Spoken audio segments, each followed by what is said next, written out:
من الشيطان الرجيم بسم الله الرحمن الرحيم يا أيها الذين آمنوا استعينوا بالصبر والصلاة إن الله مع الصابرين صدق الله العظيم. Assalamualaikum warahmatullahi wabarakatuh. Perkenalkan, nama saya Nanisa Putri, lulusan Pondok Pesantren Al-Inayah angkatan 21 2019. Nah, di sini saya akan memberikan tips-tips menghafal Al-Qur'an. Nah, banyak sekali tips-tips untuk menghafal Al-Qur'an, di antaranya menggunakan jari, menggunakan mapping Quran, atau yang lainnya banyak. Nah, tapi di sini saya akan menjelaskan tentang menggunakan metode blok ya, blok. Nah, bismillah. Nah, di sini contohnya misalkan yang pertama yang harus kalian lakukan sebelum menghafal yaitu baca dulu. Baca ayat atau halaman yang akan kalian hafal. Baca, pahami. Yang pertama tadi baca, yang kedua pahami dulu. Setidaknya kita baca dulu artinya biar paham gitu maksudnya kan. Apalagi yang misalkan punya bahasa Arabnya yang bagus mungkin ya. Jadi bisa masuk tuh, bisa paham langsung. Nah, yang tadi yang ketiga itu di blok ya. Dalam satu halaman itu, kalau misalkan Quran pojok itu biasanya ada 15 ayat ya.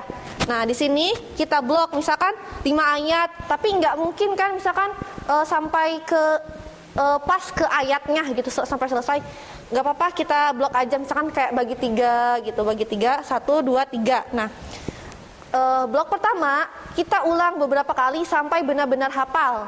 Nah, lalu kalau misalkan udah hafal, nanti lanjut ke blok kedua. Blok kedua diulang terus sampai hafal. Nanti digabung dengan yang blok 1 dan blok 2. Kalau misalkan yang 1 dan 2 udah hafal juga, baru nanti kita pindah ke blok 3. Blok 3 juga sama kayak yang di atas tadi, diulang. Terus nanti kalau misalkan udah hafal, disatuin gitu. Intinya kalau misalkan menghafal ini sih apa ya? Tadi memahami dulu artinya ya. Kalau misalkan kita udah paham, dihayati, insya Allah deh mudah gitu. Nah gitu. Kalau misalkan kayak metode jari itu mungkin bisa juga ya. Misalkan ayat 1, ayat 2 sampai ayat 15 gitu. Karena kan otak kiri sama otak kanan juga beda. Atau mungkin juga bisa pakai mapping Quran juga bisa. Terus sekarang untuk menghadapi futur ya. Nah, futur itu suatu keadaan yang membuat kita tuh merasa bad mood atau misalkan lagi males-malesnya nih. Nah, gitu kan. Nah, gimana caranya? Yaitu kita istirahat dulu. Jangan dilanjutin dulu gitu ya. Kalau misalkan dilanjutin, keadaannya lagi futur, itu susah masuknya ya biasanya gitu. Kita istirahat dulu. Nah, tapi jangan sampai kita tuh diem gitu, bengong. Jangan. Kita usahakan mencari kegiatan yang sangat bermanfaat. Misalkan dari sunnah ke sunnah, misalkan membaca buku ya, referensi mungkin dengan ya tadi mencari kata-kata motivasi, membaca buku, atau misalkan cari motivasi dari orang lain mungkin ya. Kita ingat lagi misalkan motivasi kata-kata mungkin dari orang tua mungkin ya yang buat kita semangat gitu. Karena motivasi sebaik apapun dari orang lain nggak ada apa-apanya kalau misalkan kita juga motivasi dari diri kalian sendiri nggak ada gitu. Jadi motivasi terbaik adalah dari diri kalian sendiri, semangat kalian sendiri gitu aja. Nah, sekarang tips murajaah. Nah, bagi orang lain banyak juga sih, maksudnya kalau misalkan tips murajaah itu banyak ya.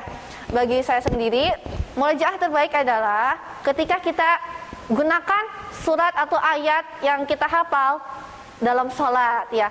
Ketika kita sholat, kita hayati. Karena yang biasanya itu kalau misalkan kita gunakan sholat itu, ayat itu tuh lebih nempel gitu kan. Terus di waktu-waktu tertentu mungkin kayak murajaah itu di waktu biasanya zuhur, asar itu juga bagus kok. Biasanya kan kalau misalnya tahajud sama subuh itu enaknya ziyadah yang ngapal baru. Nah, murajaah ini biasanya enaknya di waktu kayak zuhur, asar kayak gitu. Murajaah ini bisa kita juga mendengarkan radio atau muratalah ya, itu murajaahnya. Mungkin itu aja dari Ana. Cukup sekian. Wassalamualaikum warahmatullahi wabarakatuh. Oke teman-teman, tadi tim kreatif sudah melakukan podcast atau wawancara bersama dua penghafal Al-Quran yang dari alumni Al-Inayah juga nih. Bangga juga sih ya, jadi walaupun saya bukan bagian dari seorang penghafal Quran, tapi ketika salah satu atau beberapa penghafal Quran itu ada dari Al-Inayah, dari alumni Al-Inayah, rasanya bangga banget pokoknya. Dan terima kasih sudah menonton. Tadi kita sudah juga dapat tips and trik cara menghafal Quran, cara murojaahnya gimana, dan mengatasi futur. Semoga semuanya bisa menyimak dan bisa lebih semangat, bahkan ada timbul semangat untuk menjadi seorang penghafal Al-Quran. Amin. Jangan lupa komen, like, and subscribe. Share, jangan lupa share. Nah, sekian. Wassalamualaikum warahmatullahi wabarakatuh.